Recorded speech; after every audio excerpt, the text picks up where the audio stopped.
Good morning, and welcome to the November 12th, 2019 Historic Site Preservation Board monthly meeting. May we have a roll call, please? Oops. Okay. Member Rosenau? Here. Member Nelson? Present. Member Kaiser? Here. Member Dixon? Present. Member Lavoy? Here. Vice Chair Huff? Present. And Chair Burkett? Here. We have a quorum. Thank you. May we have a report on the posting of the agenda, please? Mr. Chair, the agenda was posted on Wednesday, November the 6th. This meeting has been noticed and posted in accordance with state law. Does the board have any revisions to the agenda? I'd like to make a motion then to accept the agenda. May I have a second? Second. I have a first by Member Burkett and a second by Member Dixon. Any further discussion? All in favor say aye. Aye. Any opposed? Motion carries 7-0. We will now move on to public comments. This time has been set aside for members of the public to address the Historic Site Preservation Board on agenda items and items of general interest within the subject matter jurisdiction of the board. Although the Historic Site Preservation Board values your comments pursuant to the Brown Act, it generally cannot take any action on items not listed on the posted agenda. There will be 3 minutes assigned for each speaker. Testimony for public hearings will be taken at the time of the hearing. Do we have anyone wishing to address the board today on non-public hearing items? Seeing no speakers, we will move to the consent calendar. Item 1A, approval of the minutes for October the 8th, 2019 HSBB meeting. Yes. Mr. Just one little minor thing. Thank you.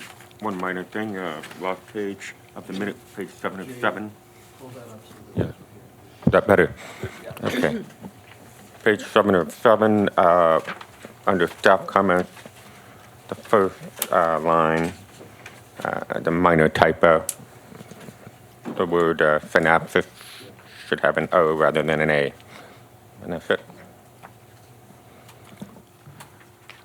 Okay, I'd like to to move to accept the minutes with one change that Mr. Nelson mentioned of October the 8th. Motion to approve Do I have a with second? the change.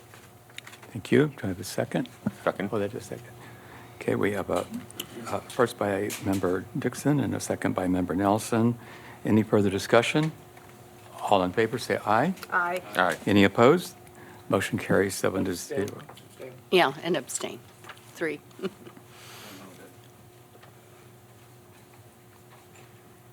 Okay, we'll move now to public hearings. The first is 2A, an application by Catherine Busner and Duff Lindy, owners for Class 1 Historic Resource Designation of the Sunmore Model Home located at 2821 Livermore Drive. May I have a staff report, please? Good morning, Mr. Chair and Board. This is an application for a Class 1 designation of the home located at 2821 Livermore. As noted in your staff report and in the Historic Resources Survey, this building was designed by architects Donald Wexler and Rick Harrison, and it is recognized as one of the model homes in the Sunmore subdivision that was done in the 1950s. The home is a smaller 3-bedroom, modest mid-century home of post and beam construction. It's in very good condition. Those of you that did take the tour on it, you did note that there were a few things that have been added to this home over time that are non-contributing. Those include the carport garage gate, and I just realized I haven't moved this thing into, beg your pardon here. Get us going here on our slide presentations. So this is the home. The top picture there is the front of the home as the street side, and of course the lower elevation, the back side of the home by the pool. As you can see on both elevations, the home is post and beam in its construction. The item that I was beginning to mention there in terms of non-contributing is the glass screen wall that you see there toward the right in the upper photo. The home is, oops, beg your pardon. The home is characteristic of the mid-century design that Wexler and Harrison became noted for, including the very broad overhangs that shield the windows from this intense desert sun. The very deep profile board and batten siding on the front of the home, which gives it a very rich and heavy texture. You can see the clear story windows there in the left picture, just above the siding, the casement windows. And these homes, this particular home has a very distinctive mullion pattern where the stops that hold the window protrude slightly from the face of the columns and beams, giving a nice shadow line. There were some deferred maintenance issues that was identified. There is some beams and some wiring and so on that if the homeowner decides to move forward with this and it does receive historic designation, they'll want to be addressing these things through their potential for a Mills Act application. So the qualifications under criteria that this home exemplifies is criterion 3, that exemplifies the post-World War II period in Palm Springs history.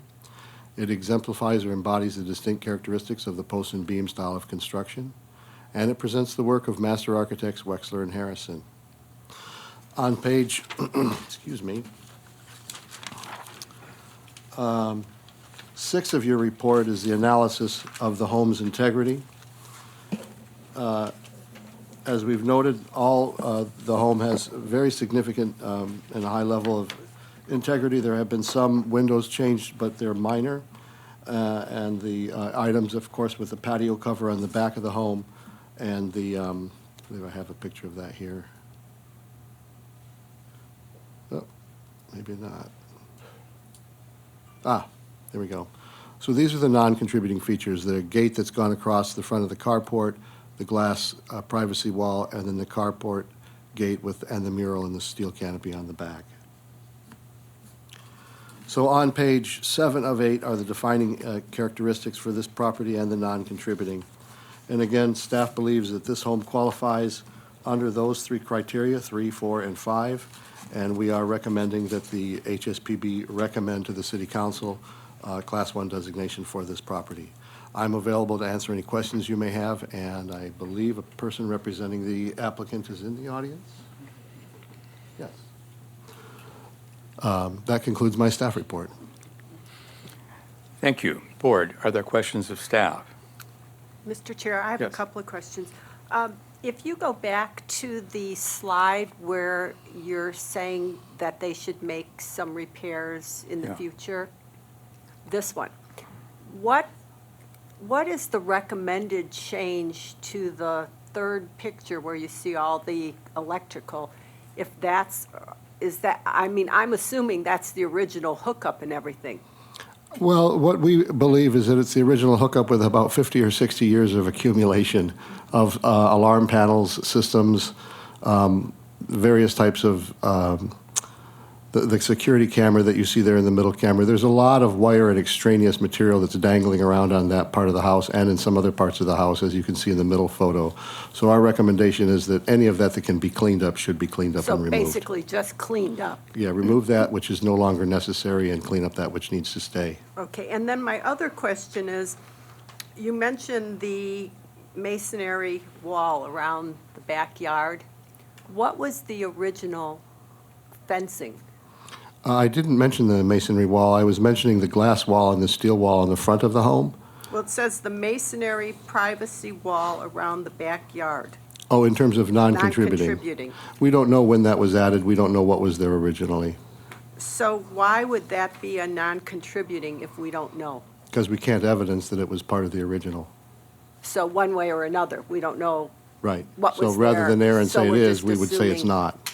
Yeah. Okay, all right, those are my questions, thank you. Any other questions of staff? Okay. Seeing no further questions, I will now open the public hearing. I believe the applicant might be present. Can't hear you. It's hard to hear you.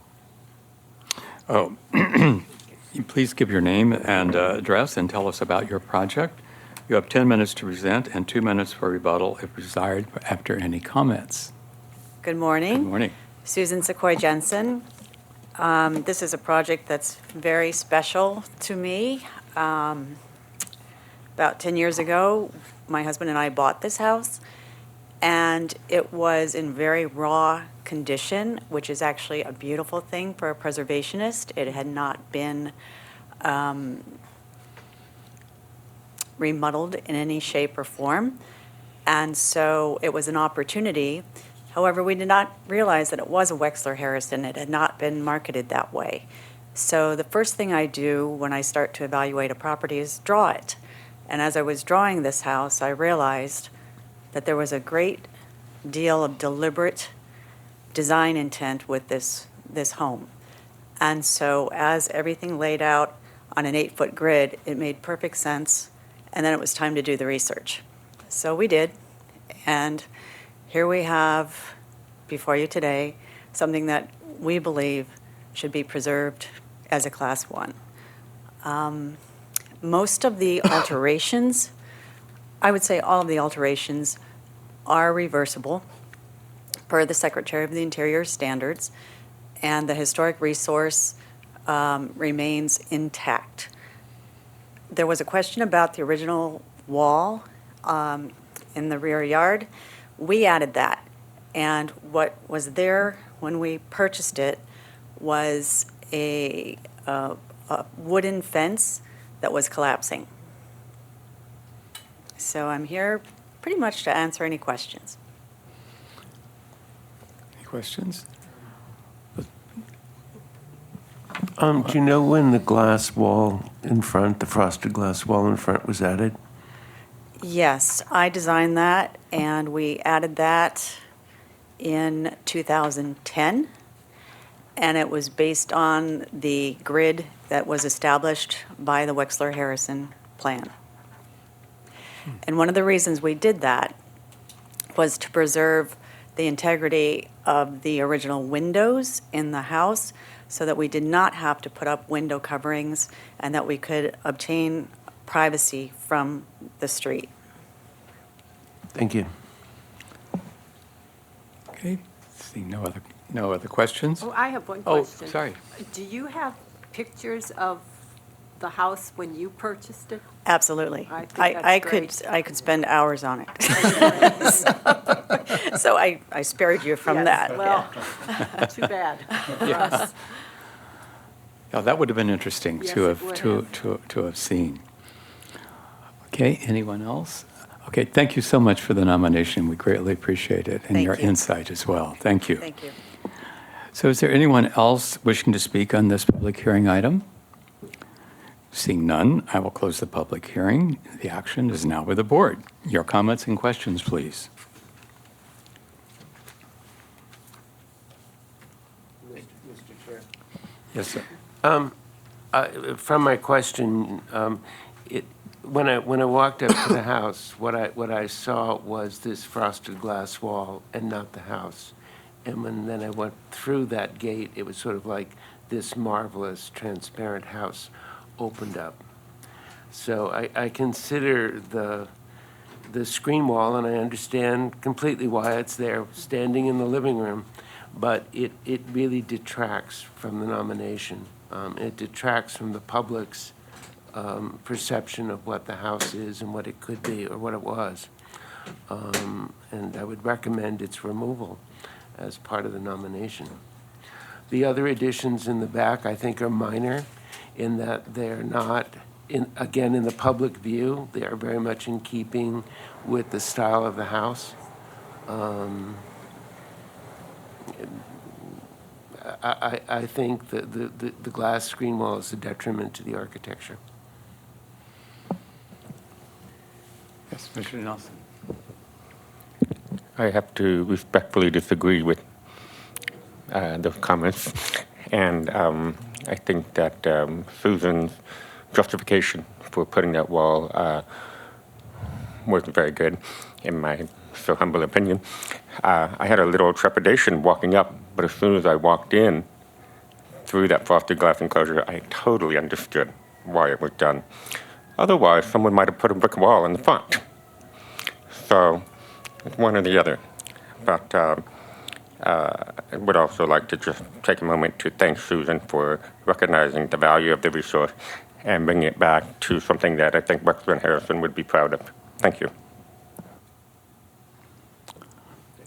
Yes, Eric.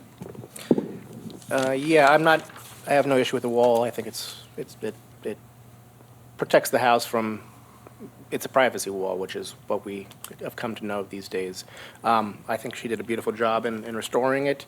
I think the house itself, being a Wexler Harrison in the Sunmore neighborhood, plays an interesting role in the history of Palm Springs and development, so I'm in favor of the nomination.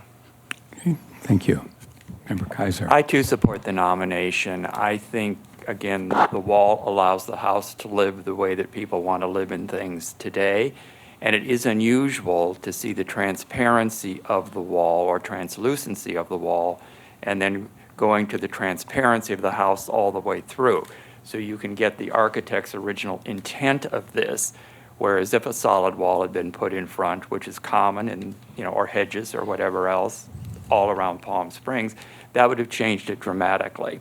So I think it was a really excellent solution in allowing an historic resource to live like a beautiful house today. And the work that's been done in the house is great. It's intact. The interior is beautiful, but it is a mid-century interior to all details. And so I support the nomination the way it stands.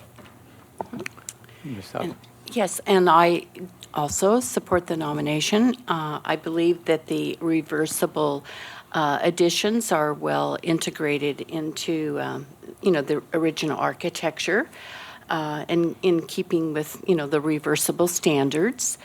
It's great to see a modest, model home be designated. It's not so luxurious, but so very basic, and it has a lot of integrity. So I'm very supportive of the characteristics. Ms. Dixon, anything? Any questions? Nope. No? Okay. Before we move on, Mr. Chair. Go ahead, please. I don't want to be misconstrued as saying that I didn't think this building was worthy of nomination. It's an exquisite restoration. You walk in there and you're back in time. It's just that I feel the screen wall in the front is an impediment to that experience. As, again, we talk about what did it look like in its prime period of significance, and what did the house look like in that period? And we're not able to experience that because of this screen wall. And it is reversible, so it could be taken away. So my recommendation would be that we recommend that it be taken away and not put a date on that recommendation. I have a question for you, actually. I'd like to get your thoughts on, would you have preferred to have seen a hedge versus a glass wall?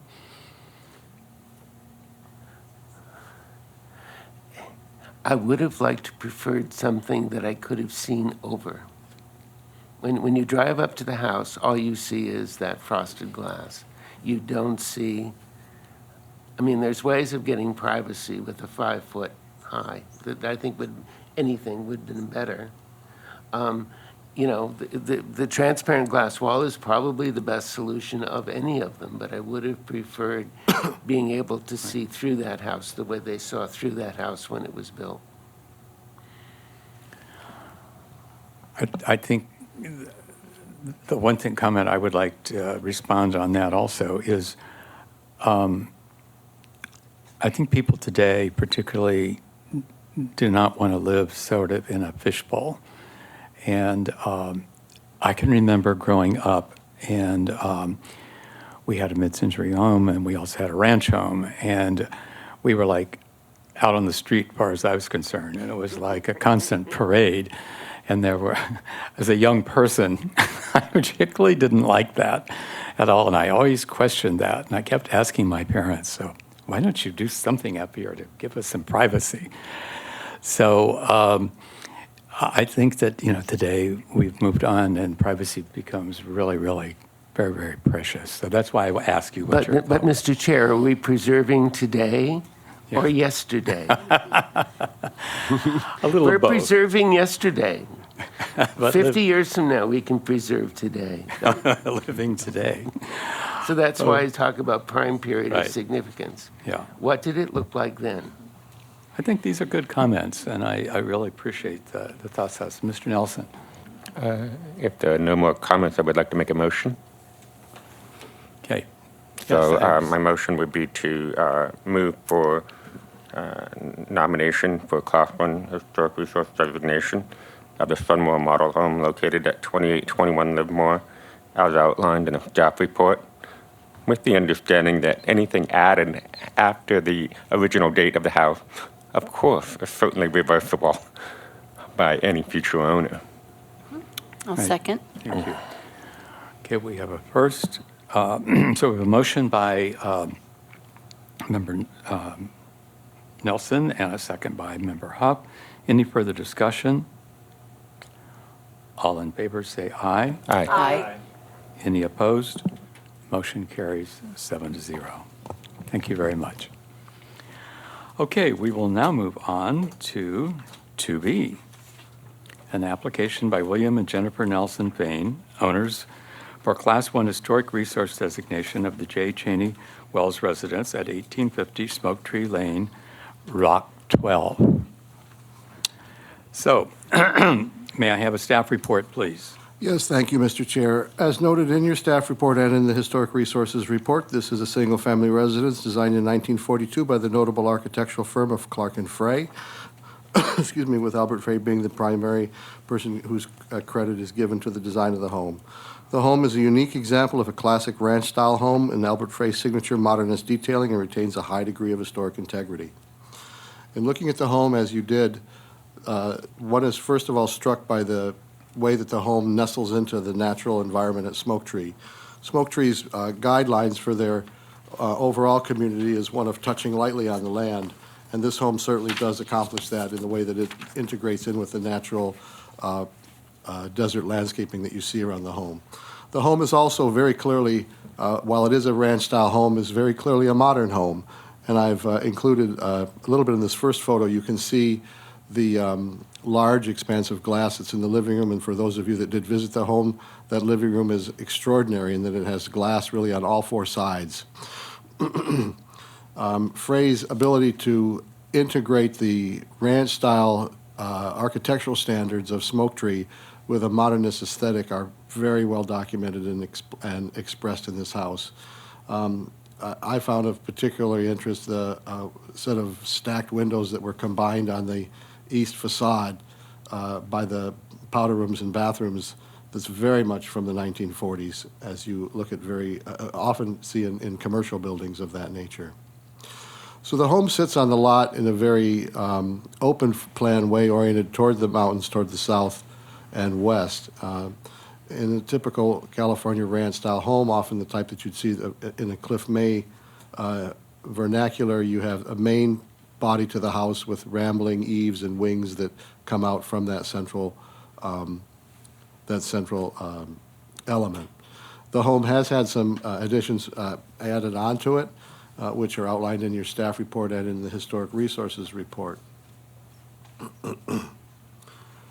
Again, Frey's use of wraparound corner windows and casement windows really brings the modernist aesthetic into this otherwise very traditional ranch-style home. The person of significance associated with this house is J. Cheney Wells, an industrialist who was involved with the American Optical Company, which his father had founded, and he headed for many years along with his two brothers. There's more about Wells in the resources report. I'm not going to dwell on it, but it is noted that he is a person of significance and very noteworthy because of the association with American Optical. And as we've looked at this home and as the report asserts, this home is eligible for historic site designation under the criteria of persons of significance, in that it exemplifies the period between the wars, between World War I and World War II, when Palm Springs really went through its first golden era of growth and development as a resort destination, attracting many wealthy industrialists and people from the Hollywood and movie industry. And it presents the work of master architect Albert Frey.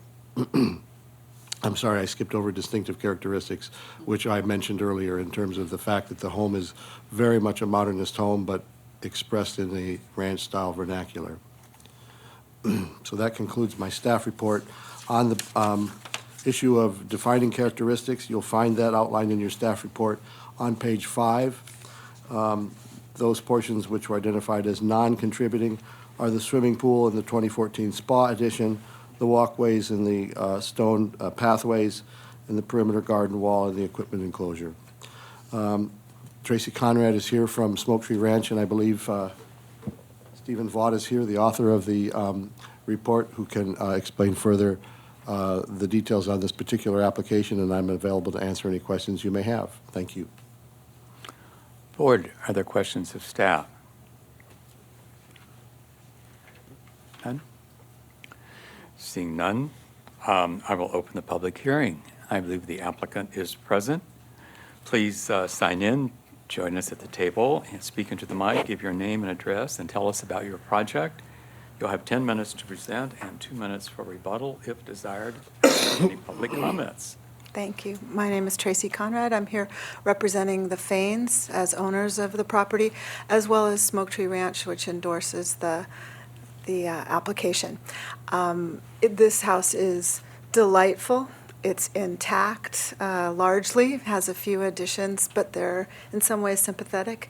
It's been well-maintained, and it could not have a more qualified custodian than Bill Fain. So it's a wonderful thing that they are in favor of preserving it and that they've made this application. And Steve Vaught wrote PSPF a remarkable nomination, and he's here to answer any questions of the particulars. I was delighted to be able to open the house for you to tour and see its authenticity as well as its incredible ethos. It's fun to walk in the footsteps of Albert Frey and see what he did in the ranch vernacular with an opportunity to build a house like this. So thank you very much for your kind attention, and I'm here to answer any questions as well. Well, we thank you for the nomination. We know what it takes to put these things all together, so thank you. Well, thanks, I have Steve. one Certainly. question. Tracy, walkways and driveways, are there any pictures of the original? Because, I mean, it's so basic right now. These pathways are in the configuration of the original. They've, unfortunately, that front pathway had slate added to it, you know, that sandstone pink slate. But, and so there's a few things that were done, unfortunately, actually prior to my tenure at Smoke Tree, and a few that I argued against. To me, the most important recommendation for the real restoration of this house would be to add back the shake roof. It was replaced in the 70s when that was the fad, and the cement tiles are not the worst ones we've ever seen in the city of Palm Springs, but they're also not as good as jumbo shake would be. You know, all of the alterations are fairly minor. Fortunately, as you all saw, the windows are intact. The bathroom with those Kiva fireplaces are intact. It's largely original, and it's wonderful that the current owners plan to keep it that way or restore it even further. So, Thank you. certainly. So I just have a question about, I saw some new build going up when I was there, I think one house being done. I assume you still have these guidelines that are very, We very do strict. indeed, and I have argued at this very table many times that Smoke Tree's standards are more stringent in some ways than even the city's. The city so graciously cooperates with us because without the imprimatur of the city, it would be harder even to reinforce our CCNRs. So the city backs us up on that, which makes it a lot easier. They're an interesting set of rules that concentrate on living lightly on the desert, as Ken said, not having an overwrought footprint on the land, containing the more lush landscaping in the backyard and no visible grass. There's low lighting. Really four main things: the roof, The height is restricted to 13 and a half feet, which used to be the standard in Palm Springs. Actually, if you go back historically, I think it was 11 feet, then it went to 13 and a half feet, and then went to 18 feet. And Smoke Tree retains the 13 and a half, and it makes a big difference. So yes, we still have those standards that are more stringent, and actually, I think it redounds to Smoke Tree's benefit, right? It's what makes it so special. Yep.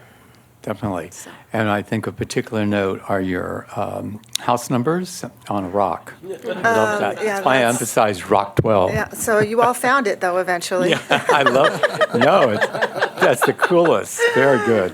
I'm delighted. Thank you very Okay, much. thank you kindly. Okay, is there anyone else who would like to speak on this public hearing item? Mr. Vaught, would you like to join us, please?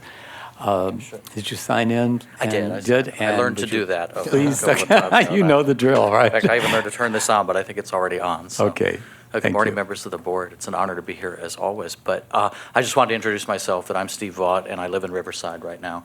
I always say right now because I plan on coming back to Palm Springs at some future date. But I had the honor of authoring the historic nomination on the Cheney Wells house, which I certainly fell in love with. It's such a beautiful house, I think, and so much original of it. And although I've discovered that the few alterations that had been done, almost all of them were done by Albert Frey himself. Between a period of 1947 and 1983 was the last we've been able to document. So it's amazing what integrity this house has. In fact, I did break the rules by including interior pictures, but it was so rare to have the original bathrooms and all. I did want to point something out that Ken was very kind to point out to me that I should have put in the report, which is to mention the contractors, Wilson and Sorum. Usually I would put that in there, but for some reason I spaced out, I guess. But I just want to let you know that not only was it Albert Frey, but he was part of a team with Wilson and Sorum, who were among the most important and prolific contractors during the period of the 30s through the 1950s, and they were frequent collaborators with John Porter Clark and later with Clark and Frey, and did all three of the Frey houses, the first three that Frey did in Smoke Tree, which was the Johnson house, which is on the same, across the street from the Cheney Wells house, and the Markham house, the Frank and Maisabel Markham house, and then, of course, the Cheney Wells house. And they did St. Paul's in the Desert, they did the Palm Springs Women's Club, and they did the La Paz Guest Ranch and a number of other homes and things throughout the area. They were very significant as well. So it's a great team of the best associated with this house. And I'm happy to answer any questions if anybody has any on my report. No, thank you so much. We greatly appreciate your being Oh, here. it was my pleasure. Your support. Thank you all very much. So it appears, I believe there's anyone else for public hearing. Not, I will close the public hearing. The action is now with the board. So your comments and questions, please. I'll start. So I support the nomination, and especially appreciated the excellent detailed resource report and the opportunity to visit the home, both interior and exterior. I think having the opportunity to be inside and look out is a great part of really studying the house and all those wonderful features. Really fabulous property, and as Steve mentioned, we're fortunate that the additions were specifically credited to Albert Frey in those years that you mentioned, 47 and 68 and 74. So that's good documentation for that. And I love the crystal doorknobs inside that I wouldn't have seen if I hadn't looked very carefully. So I'm very supportive of the nomination. Yes, Mr. Rosenau. First of all, I'd like to thank Steve for the detailed nomination. Always a pleasure to read these. It was the day we visited. I was a little bit hectic just outside of this job, and I got to come into Smoke Tree Ranch and get that feeling that I get on that rare occasion when I get there, and then to see this house that I had no idea before this whole nomination process began. It was really a treat to visit the house. The house is in beautiful shape, and I'm very supportive of this nomination. Thank you. Thank you. Mr. Nelson? I have a question for staff. I think I know the answer, but I want to clarify. So my favorite thing in the entire house was the cut crystal doorknobs, and like Catherine said, and being that under criterion 2, J. Cheney Wells was meaningful to national history, as it says in the report, because of association with the American Optical Company and co-founder and developer of Old Sturbridge Village in Massachusetts. I can't help but wonder or ask if somehow those doorknobs could be included in the nomination, even though they're inside, because they came from outside the house and they were part of the original family, and then they put it into this custom home that they built. It would be a pity to see them ever go. So that's something we can include in the nomination or not? No, I'm sorry, you may not. I knew that was the answer. But it's a good question, and it appears from the way that this home has had good shepherdship over the years that it's existed, and with the current owner, I think there's no doubt that they will survive. Okay, and then one other thing is the bathrooms, obviously, they steal the show in the house. Yeah. The tile work, the bathtubs, the kivas, the fireplaces. One thing I forgot to look for was the chimneys on the outside of the house. Are they visible from the street, from all the kivas, maybe 4 or 5 of them, perhaps? You can see them a little bit in this image. You can see one of Okay. them, but they do both exist when you look from the house eastward. When you stand by the pool and look eastward, you can see them. Okay, great. So I will be supporting the nomination. Okay. Mr. Chair? I forget it, either Ken or Stacy noted that they have never seen me so happy walking through a building.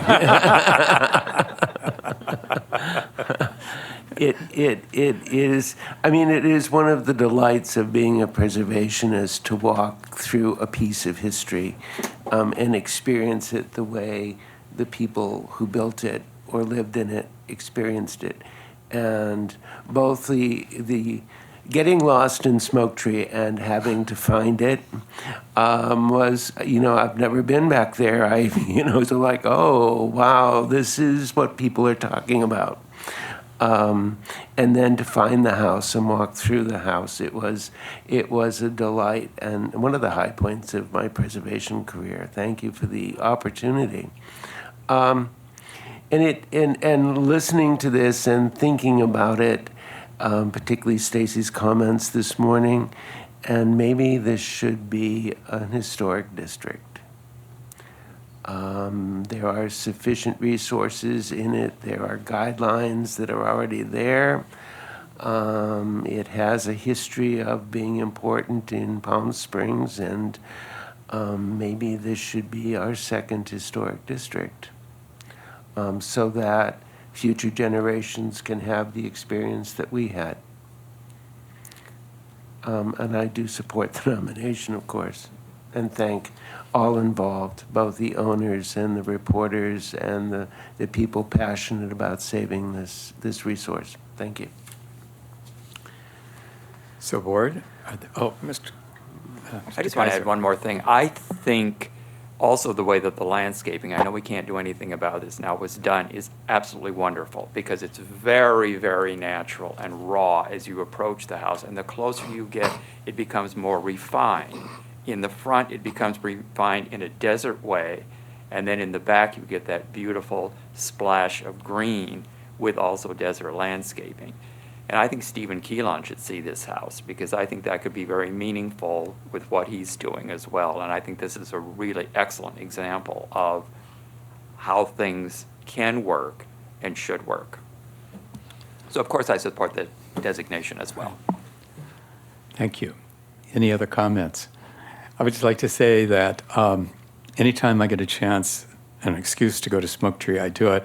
Just this week, I have friends that live there, and they invited us to have lunch. We totally changed our plans, including doctors and everything else, to be there. I would not miss that experience whatsoever.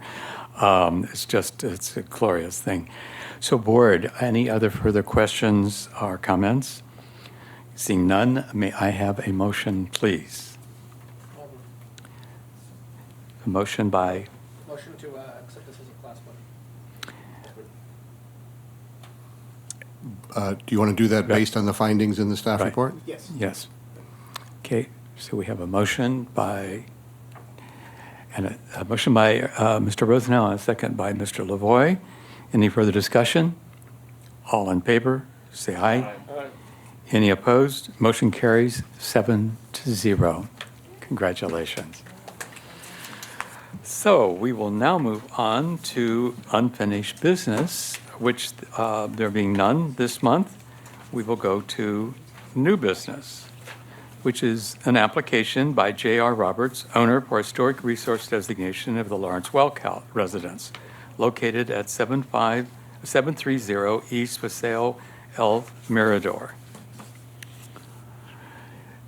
Staff, or any comments? Our recommendation to you is to receive the report and direct staff to schedule site inspections and a public hearing for the board to consider the application.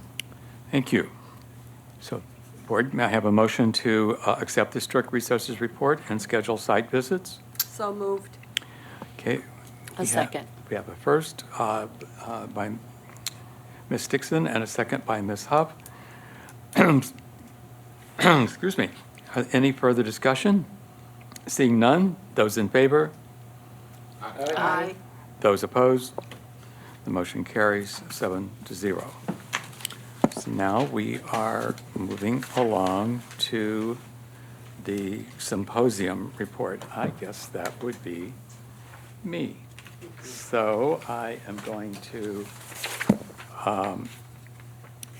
share with you first the program. I'd like to just go into it just a little bit more today in detail.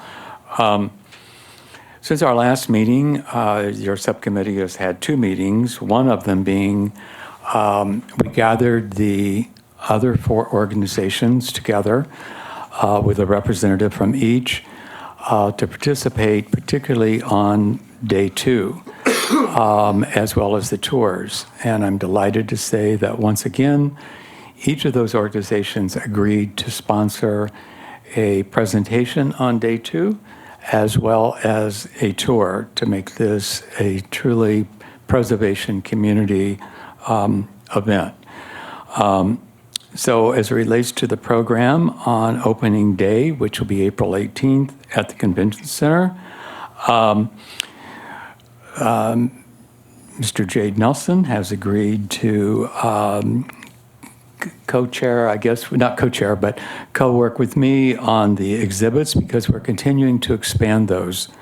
They have become a very significant part of the presentation. One this year that's new that we are working on is Danny Heller. As soon as he returns back from New York, we'll be making discussions with him about his mid-century art, which I think could be a nice addition. Also, we keep expanding with the schools, and I think there's some things in that realm that we also maybe expand even further than what we have had in the past. Moving on to day one, as far as the program's concerned, the Hidden Treasures of Palm Springs. Certainly, we just talked about Smoke Tree, which you'll see further down. Actually, that's going to be one of the presentations on day two. So the first one at 210, the We Can Do It. Actually, I have the book I brought. I'll just pass it around today quickly. This is about the tramway construction via helicopter. So I think it'll be a very unusual way to start the event, and having the son of that pilot on a panel and who wrote this book is going to be quite a highlight, along with Stephen Nichols, who's the grandson of the family who gave the land for the Valley Station. I'm also delighted to report that I got a reconfirmation on Capture Steve McQueen residence for an interview. He had confirmed, but then there was a little lull, and I was getting nervous. So that has been reconfirmed that he definitely will do that, and the moderator will be Susan Sequoia Jensen. Then I'm really excited to report about the next item, which is the restoration of Lautner's Hope residence. Architect Elena Arwete of Lautner and Associates, who also worked very closely with John Lautner on the original construction and later on its restoration, is going to share stories and challenges. I think that's going to be a very enlightening and a very exciting opportunity for the preservation community. Then we go into what does preservation mean to Palm Springs, that panel. I think that's going to be also very, very meaningful.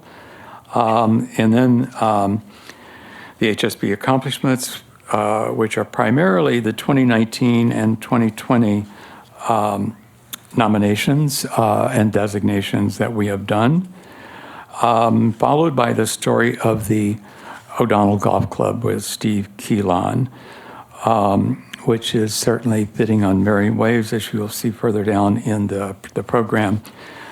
Then our honor and recognition, and then on our tours, which Dan Kaiser will be heading up and coordinating all of our tours this year.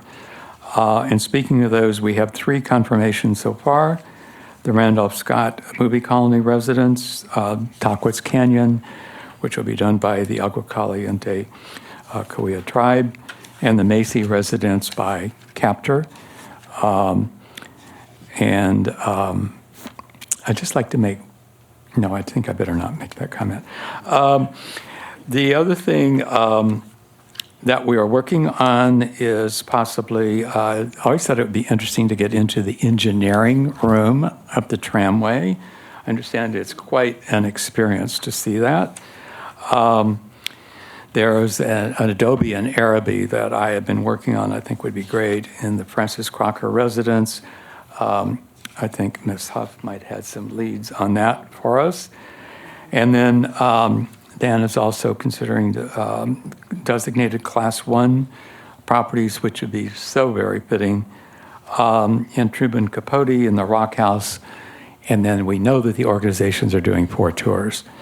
So that's our next concentration area.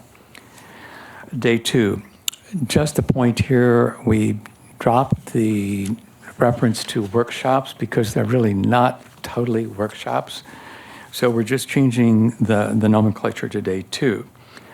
With a very heavy focus on the 3 R's, restoration, rehabilitation, and repurpose. And that will be at the Cultural Center / Camelot Theaters.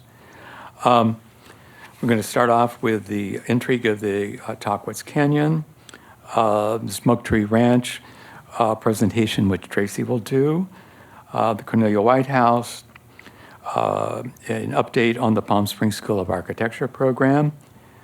Then we're going to have a little uplifting mod with a twist. And then the restoration presentation for Randolph Scott's house, which is another one of those beautifully meticulous restorations. And then Mr. Lavoie is going to be sharing with us a case study on the Cody gas station. And then after our break, another break, we'll have the PS Art Museum Architecture and Design Council.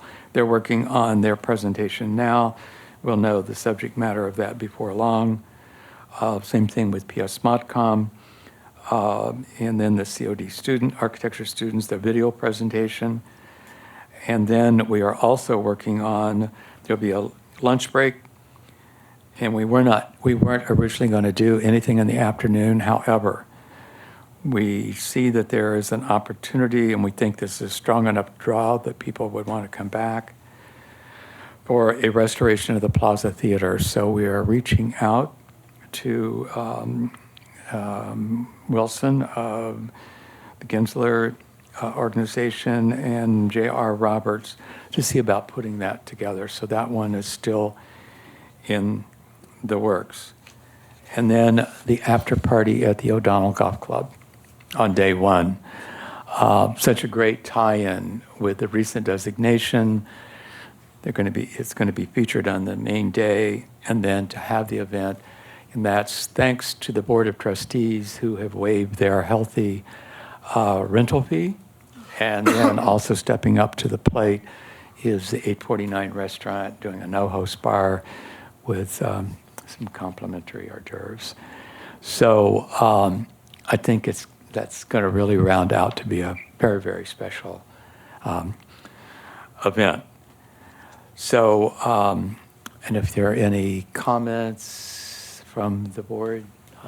So just adding, so on day two, at the end of the program, after lunch, the restoration of the Plaza Theater. So the intent is that people that want to go over to the theater, Right. they don't come back to the Camelot. Correct. So they would have the opportunity to have like a tour and a talk a bit. Yes.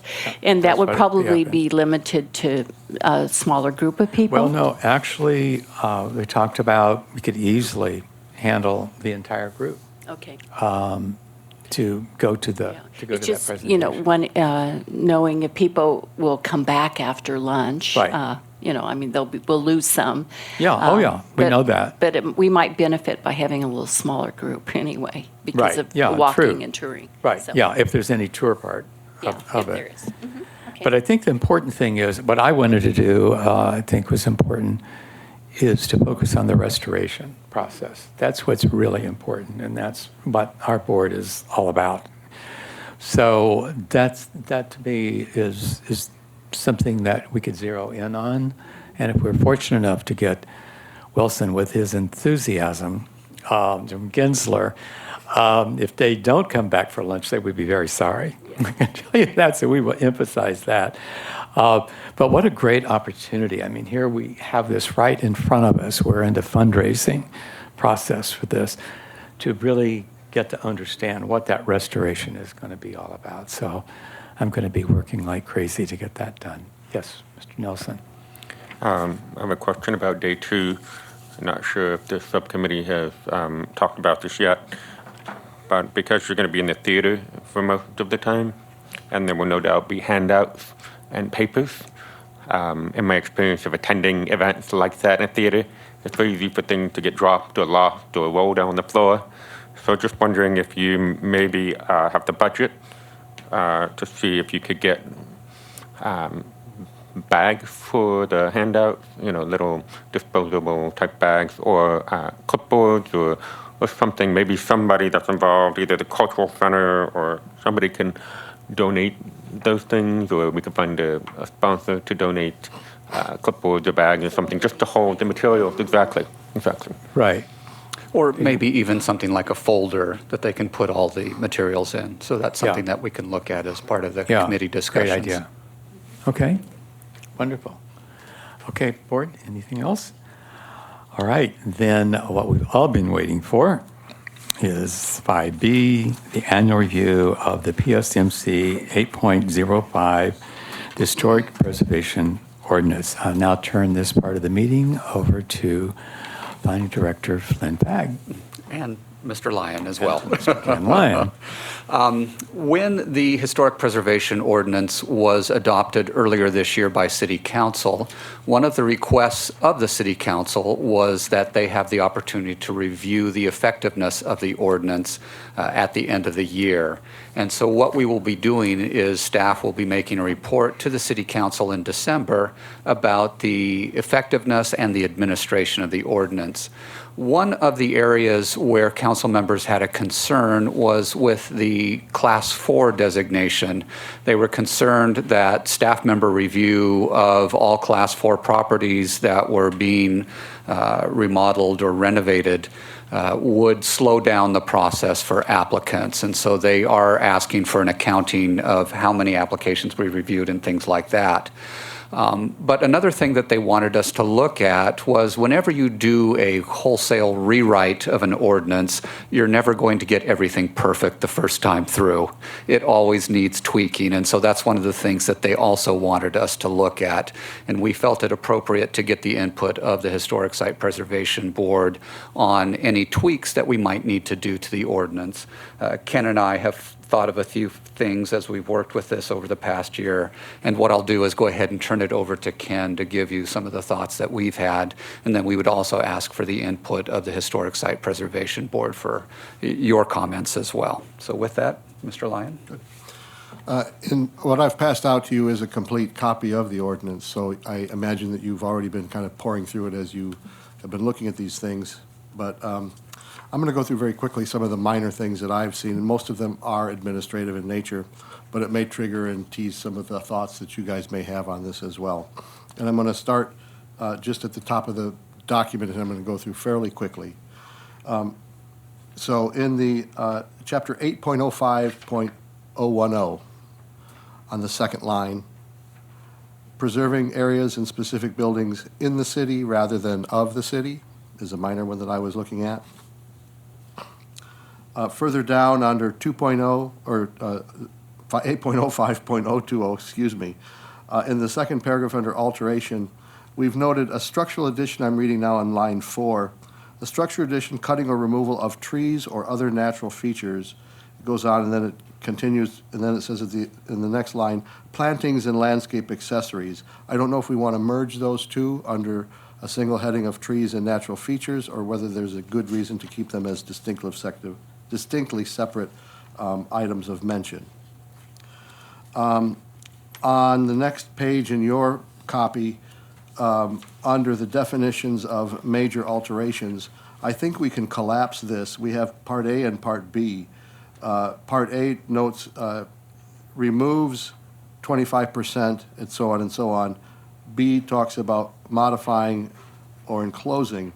I think that we could combine those into one and say removes, comma, encloses, comma, or modifies, da-da-da-da-da, with the rest of the language, because the language in those two seem to be the same.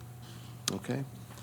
I think it may be valuable for us to put in the section of definitions the definition of period of significance, which we don't currently have.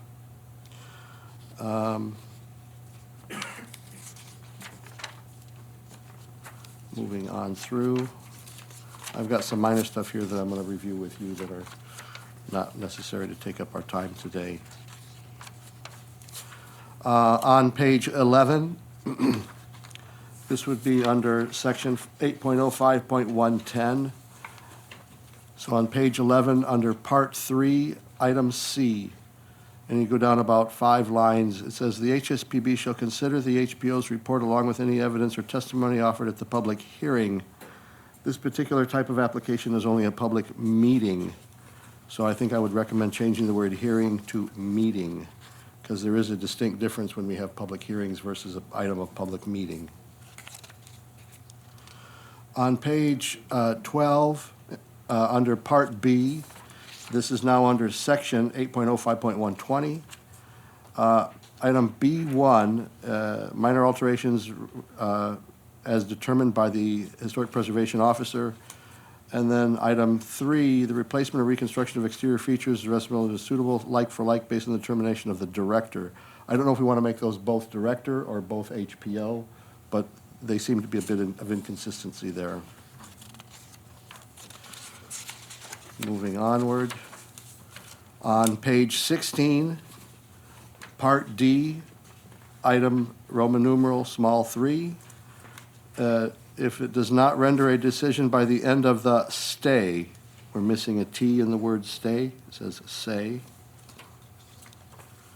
Then under Part D, under criteria and findings, when you are reviewing these types of applications, which if you go back, 130 is the demolition or alteration of Class 3 or Class 4 findings. These are the critical findings that you guys have to look at when you're determining whether something should be quote-unquote let go or whether it needs to be then further processed. And it says under D1, that the Class 3 or Class 4 building possesses exceptional historic, architectural, archaeological, cultural, or aesthetic significance to warrant redesignation, what do we measure those things by? And I'm suggesting that it should say, as defined in Palm Springs Municipal Code, Section 8.05.070.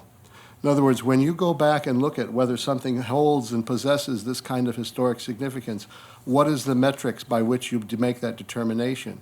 And what you'll find is when I go into the staff reports on these, you're seeing the 7 criteria. Okay?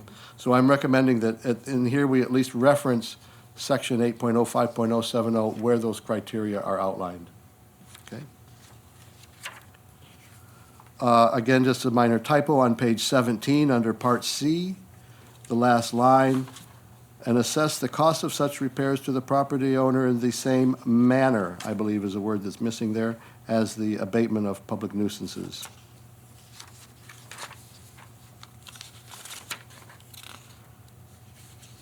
Let's see. And that's it for my comments. See, I had one additional thing, and I'm going to apologize. I have a different copy than Ken does in terms of the numbering of the pages, and it's going to take me just a moment. Do us by section number? Let's see, it was on the demolition and the requirement for an entitlement. Which section of the code are you in? Oh, I believe so. No, actually not. Give me just a minute.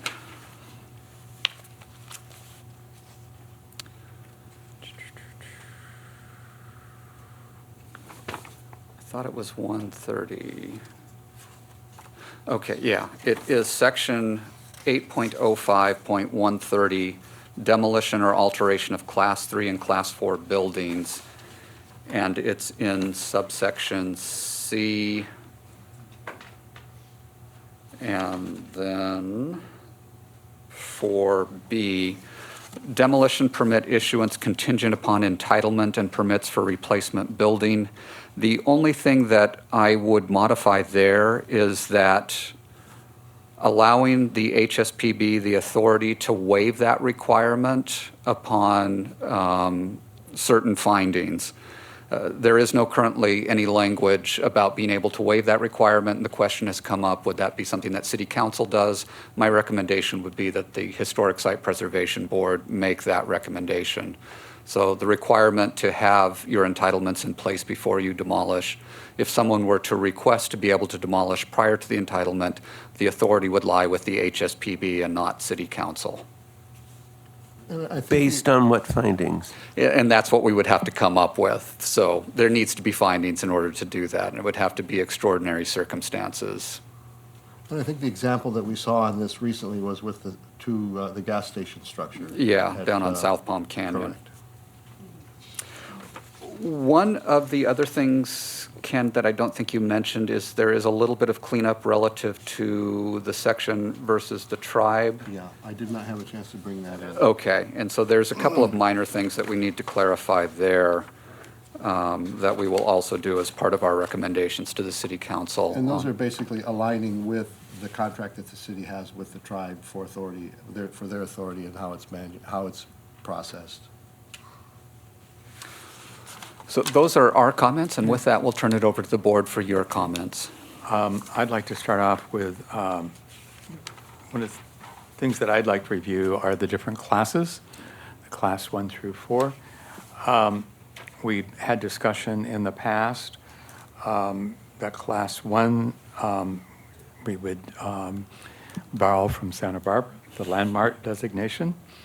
And class 2 would be known as the structures of merit versus just class 2.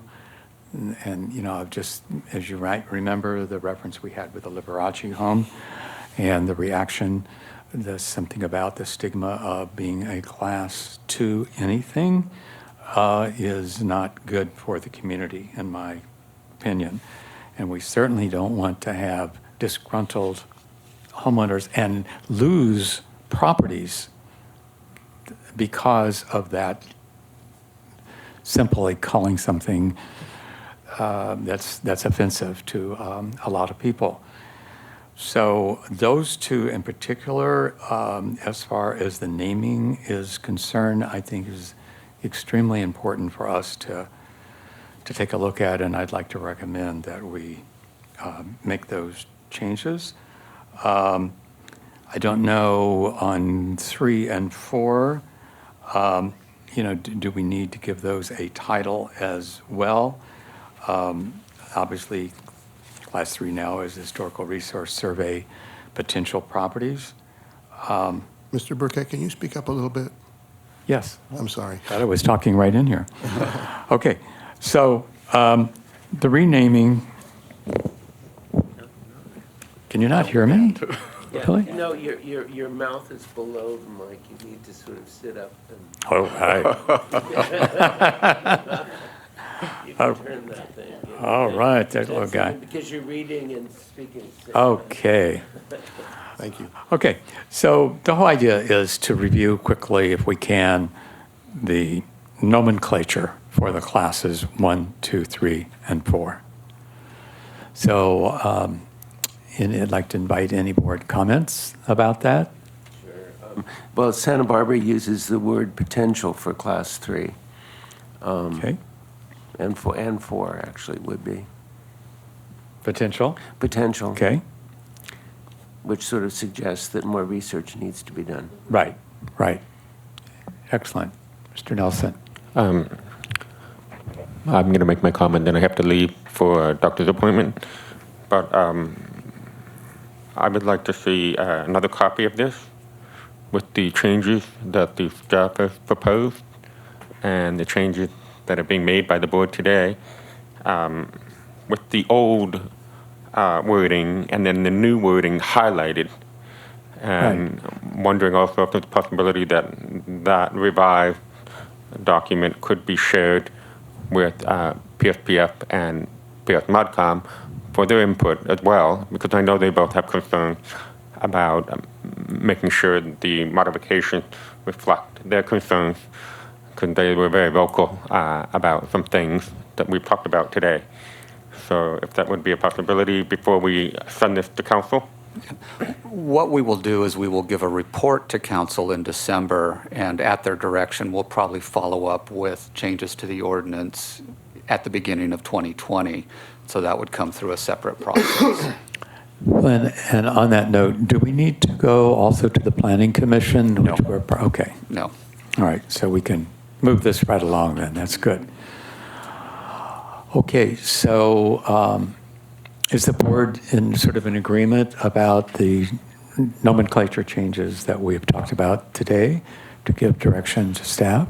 Mr. Chair, the only thing I would add on that particular note is I would keep the classification nomenclature and then add the verbiage or the naming. So Class 1 hyphen landmark, Class 2 hyphen structure of merit. So we don't lose the numerical distinctions as well. Okay, that seemed to be acceptable to everybody? Okay. All right, I think those are very, very powerful changes, and I really appreciate this opportunity to do this. So this will go to council in December? Correct. Is that correct? Mr. Chair? Yes. Ms. Can Dixon. we contribute? Yes, absolutely. Okay, I have a question about page 18 of 20, the fine of not more than $1,000. Is there any way we can suggest, I mean, $1,000 is nothing to people if they want to do what they want to do. It's the Member first Dixon, can line. you give a section that you're Yeah, referring? page 18, Right. Which section? what section? It's section 805.160, violation and enforcement. And B, criminal penalties. Correct, and it's the top line on page 18 of Okay, 20. I'm with you. I mean, even $1,000 per day, that's nothing to people who want to do what they want to do. Yeah, in terms of developing this, the city attorney has both criminal penalties in B and then civil action in C. The city can do both, and you'll notice under the civil action, we have greater ability. For example, permanent non-correctable violations, $25,000 for each proven violation of this chapter. So they're not mutually exclusive. We can actually look at both of them together And we'll ask the city attorney if there's any way to increase that, but again, that was his recommendation when we originally developed those Okay. penalties. Well, I myself would ask if we could increase it, because I just don't think that people, if they want to do what they want to do, they're going to do it, and that's a drop in the bucket for them. Yeah, and also Um, keep and- in mind, we have the scorched earth policy as well, that we won't issue permits for a period of, what is it, 3 years? Yeah, 3 years. Great.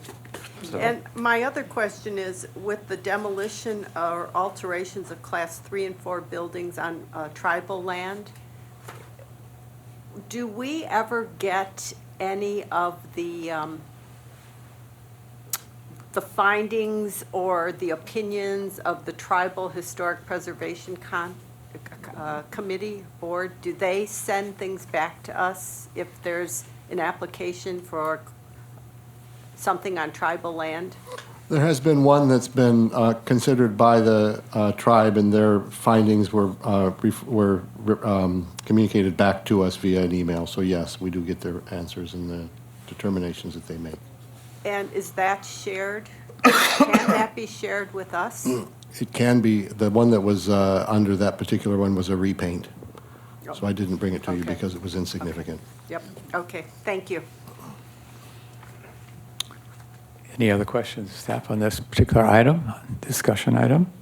Mr. Chair, I seem to remember us having some consternation about the, in effect, the demolition of a potential resource that hadn't been on the survey, and that basically fell through the cracks and got seriously changed. And I think it was in Las Palmas. Yes. If we can tighten sort of like that loophole. Yes. That's, you're talking about 423 Morito Place, I Yeah. think, and that is the other item that I had on my notes as well. Yeah, which brings up the point, one of the things Ken and I have talked about is putting in the ordinance the process of designating as a Class 3, which gives it the additional protections, and making sure that process is clear in our ordinance, because it doesn't address it at all, other than being on a list that we have approved. And so that's one of the other things that we need to do administratively, Ken, is add the process of moving something from Class 4 up to Class 3. And could that just be in the recommendation of this board? Yes, I believe so. What I had talked to Ken about, and I think we may have mentioned this at the prior meeting, is that we would prepare a basic information sheet on the property and then do it at a meeting of the Historic Site Preservation Board, giving the property owner an opportunity to comment. But we would go through a formal process of the HSPB moving something from Class 4 to Class 3.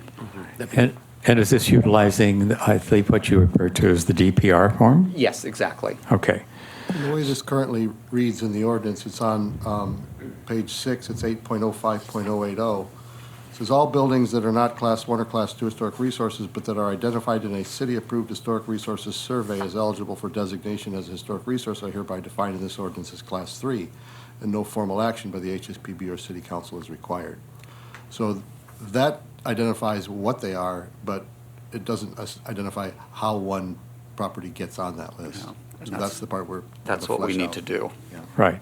So it's Okay. 8.05.080. I think that's really vital. And then so, just so I know, so going in the future, anytime that a board member or it's reported to us that we find a property that is not on that list, and we would have this format to use to go through. Then along with that, could we also discuss at some point, there are those gated properties, South Ridge being one. There are 2 or 3 more, Smoke Tree actually even is another one, where we can not get behind those gates to do that check. So if there is something that we can do to institute that in the next X number of months, this would seem like a perfect time to do it, because there are going to be a lot of properties that are going to be very important that could go by the wayside if we do not have that on the survey. So if we could add that as well for approval to do that. And the other thing that I had wanted to discuss was on Class 4. At the present time, there is not an option for the board to review a Class 4 unless it is slated for demolition. So if there is going to be alterations on that property, there's not a provision that that could come to us for review. And I would like us to reconsider that and being able to add language which would allow that to happen. Mr. Chair? Yes. Another question of staff. Once this ordinance is revised and approved by council, do we send a copy to each real estate office in town?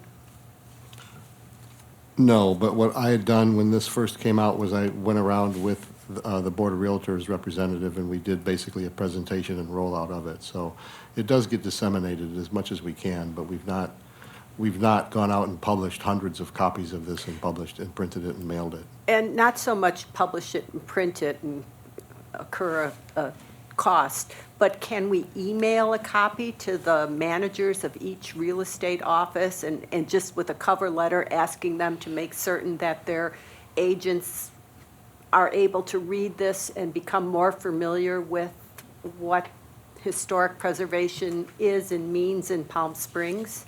I wouldn't be opposed to it. We don't have that kind of list, but we could begin to look at it through the Realtors Board. Yeah, Okay, and- that would be great. Yeah, and they can help disseminate that Yeah, information. exactly, Again, exactly. yeah, Thank Ken you. has been working with them. And that's a great suggestion, Linda, and I'd like to add to that.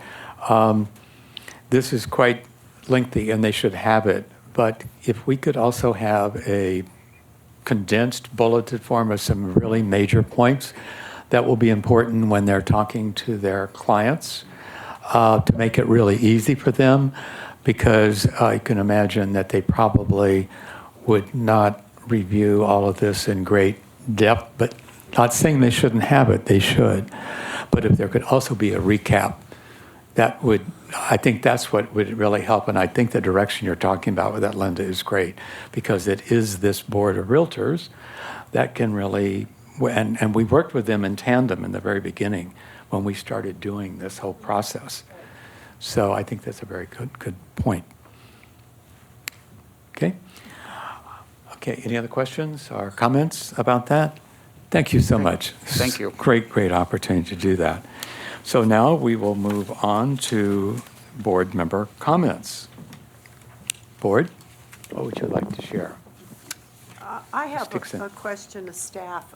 You know, we were able, those of us who went on the tour of Smoke Tree, saw the beautiful serenity and landscaping, the natural setting with trees and plants, and it really is quite an experience to get into Smoke Tree.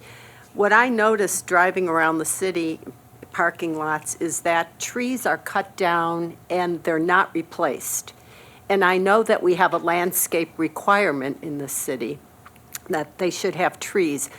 I have reported some trees and nothing's ever happened. So I wonder what can we do as a city? I mean, trees are so important, especially here in the desert, to keep the heat down, you know, to keep the air clean. And it seems like we're not doing much about it. And I know it's not a historic preservation item, so to speak, but is there anything that we can do? Yeah, just a couple of things. First of all, if you've turned in to code enforcement the fact that trees are missing and don't get a response back, just go ahead and forward those to me, and I'll work with code enforcement on that. When there is an approved landscape plan for a property and they remove trees, what we require them to do is to replace them in accordance with the approved landscape plan. So it's important that we follow up on that. So again, feel free to just email those to me, Ms. Dixon, and I'll work with code enforcement on that. Okay. We've had a number of properties, just to give an example, I hate to call them out on this, but the Spring Shopping Center, for example, has a number of trees properties that are faltering, shall we say. And so we've been working with them on getting those replaced as part of upgrades to their center. And we've had a number of other properties in a similar fashion. In our zoning code, we do have a requirement for parking lot shading. So as new properties come through or as new development comes in, there is a requirement that they have trees in their parking lot to shade the parking lot. So we do have standards in place. It's just making sure that the older properties replace their trees when they're removed. Exactly. Yeah. And there's a lot that I see are not, Yeah, so just- unfortunately. Yeah, go ahead and forward those to me, and Okay, then I'll thank you. work with code enforcement. That's it. Ward? I have a couple of things.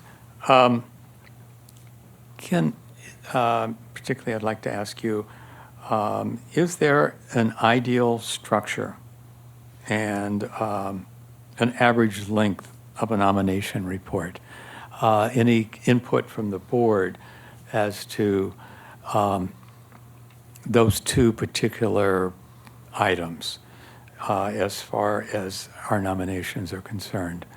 You and I have had some chat about that, and I know that if there's anything we can do, that would be very important to try to streamline some of these reports going forward. So that was something that I wanted to mention. To see, and is there an ideal length? Is there any other things? And I know there's one thing you are pointing people to now that are writing these designations. But if there's anything we can do to help supplement what you're trying to get done, I would just like to have your input if there's anything else. Brevity, brevity, and brevity.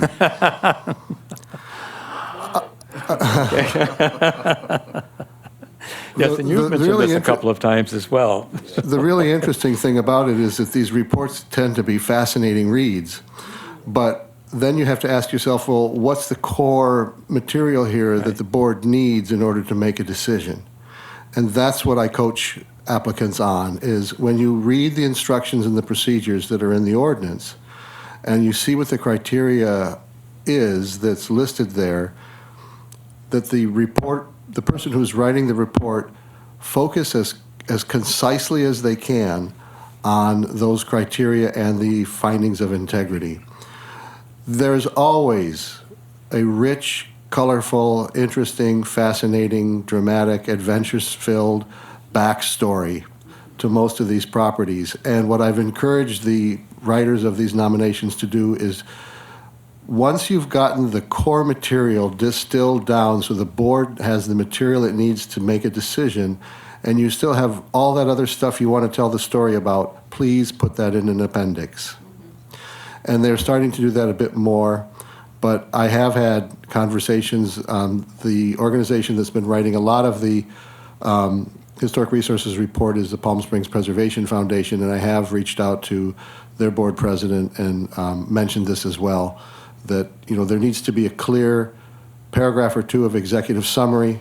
There needs to be a clear, concise analysis of the project against the criteria, the project against the integrity findings, and then the rest of it really is icing on the cake and is best placed in an appendix. The other thing that's been really important, and I've been getting mixed success on this, is in their bibliography. We talk about there being the importance of a primary source, or that the material that are in these reports be sourced. And some of them will put in their bibliography that they went to the planning department, and they went to the Historical Society, and they went to the California Digital Newspaper Collection, but they don't cite the actual source. And I've asked them to please be more articulate in that. If you want a good example of one of those, it's the report that Steve Keelan did on the O'Donnell Golf Course. It's got a very good bibliography in it that takes you right down to a page number in a particular book that he references. So that's the quote-unquote training that I try to give the applicants when I get these reports. I've had a couple of report writers who have been giving me draft copies of these reports, and so I can work with them a bit more before the actual application comes in. But they love to tell a story. And as you guys all note, because when you guys get the 172-page reports, you guys all rave about them. But I know. But yeah, brevity is really the key on these, because you can target these things and tell exactly what you need to tell, probably in about 6 to 12 pages. But a lot of it seems just to be dealing with the structure. In other words, if a lot of that information, the juicy stories that we all still want to read, is in an appendix form, and that we stay focused, right? And I don't want to discourage any of these nominations. I think this is the most fabulous experience that we're getting all of this coming to us. But just from a going forward standpoint, I just felt I wanted to mention that. So.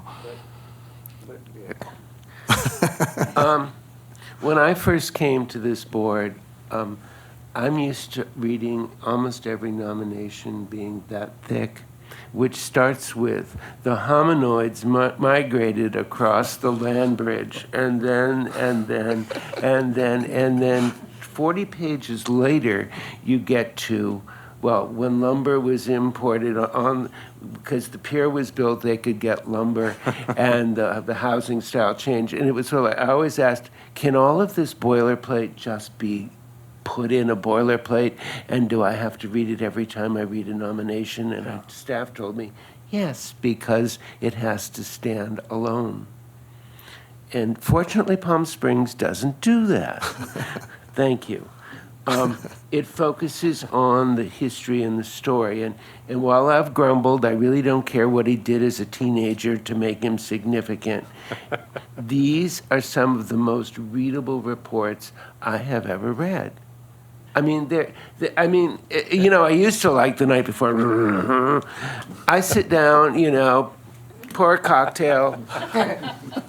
I'm gonna read this report, and I'm up a lot later than I planned to be reading them. I think they're great. Yeah, I wish some of it was a little bit shorter, but I appreciate the fact that most of them are unbiased. That to me is more important, that it tells what's good and what's bad about a building, that they're complete in that way, as opposed to some I've read here and in Santa Barbara that are so biased as to take the whole thing and toss it out because they were written to prove a point, whether it was or it wasn't significant. And I appreciate the candor that I read in this area. You know, there's always room for improvement, but I think the state of our reports this year particularly have reached a level that are commendable. They're long, but they're great reading. They're also extremely well written. They're good literature, as opposed to, and to think that someone 50 years from now is going to pick up this document, maybe the building's gone, you know, burned in a fire or God knows what else, but we'll pick up this report and understand what was here. And that's what we're creating is a history. So I commend actually the effort that's being done. I wouldn't want to see it any shorter. Okay. We have two different concepts here going, and that's good. That's what's healthy. That's what it's all about. I'll just now move to my next comment. We had a great tour of the COD campus, which was really, really wonderful, by Lance O'Donnell. It was quite in depth. We walked the whole 2 miles of the campus. It was very meaty, and the stories, and of course Lance, I didn't realize he had such a tie with his father, having worked there all that time. So it was greatly appreciated, and I thanks very much, Ken, for you coming to be there so we could make all this happen. It was a great experience, and working on something for January. I'll talk about it in December for another maybe extracurricular for the board. I also would just like to ask this of staff. Could we consider a proposal, or the board would be interested in doing this, to council for a collaboration of local practicing architects, as they did often in the 40s and the 60s, including this very building that we're in, for the Sunrise Park Master Plan and Cody Library restoration? That was done a great deal. And the COD campus also was very mindful of me, 4 local architects and then the a lead architect out of San Francisco. And since we're talking about a master plan concept the council asked for the Sunrise Park, I just wondered if it's possible that we could suggest this as a recommendation for their consideration. Thoughts? Let me chat with you after the meeting about the process for doing that. Okay. All right, very good. And that's all I have for this meeting. Anyone else? Staff comments, please. I just have one item. I had the opportunity to attend the PS ModCom Awards last month and appreciate all the work that's done by our local organizations in furthering preservation and recognizing preservation here in Palm Springs. As part of that, one of the things that I would recommend, if you all can put this out to the organizations, is there were a number of houses that were identified and given awards at the PS ModCom that perhaps the owners should think about designation of those residences at a future date. And then also Fire Station number 4 was given an award, and I think that's something that we as staff should also pursue in terms of nomination. So I just wanted to put that in your minds, that we get the word out on that. And again, as things are given awards for preservation, we should look at them as being potentially on the local register, either as a structure of merit or as a landmark structure. So just something to think about in the future. And I do not have anything else. Nothing else? Okay. So I think it's time now to move for adjournment. The Historic Site Preservation Board will adjourn to its regularly scheduled meeting on Tuesday, December the 10th, 2019 at 9 a.m. in the large conference room at City Hall. Thank you all for today. See you in December.